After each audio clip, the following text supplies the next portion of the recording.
В Южно-Якутском технологическом колледже чествуют тех, кто уже завтра пополнит ряды ведущих предприятий республики. Из 347 выпускников этого года 64 человека окончили колледж с отличием. Красные дипломы – это результат 4 лет упорного труда. Я рада, что я закончила диплом с отличием. Колледж мне дал очень много знаний, протолкнул меня в том, что я участвовала во многих мероприятиях, развила свои навыки, также развила свои профессиональные навыки как программиста, дизайнера, которые я продвигала во время учебы активно. Благодаря программе «Профессионалитет» еще во время учебы ребята проходили практику на предприятиях, знакомились с производственными процессами, находили наставников. Всего мы выпустили 347 человек.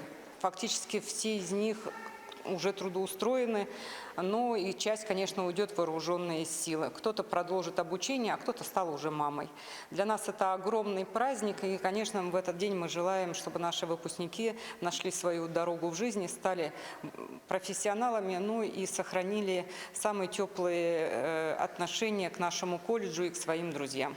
Юбилейный выпуск 2026 года стал не только поводом для поздравлений и теплых слов, но и символом преемственности поколений. За 45 лет колледж подготовил тысячи квалифицированных специалистов, многие из которых сегодня сами выступают в роли наставников для новых студентов. А с внедрением программы «Профессионалитет» учебное заведение делает еще один уверенный шаг вперед и дает студентам не просто знания, а реальные компетенции, востребованные на рынке труда.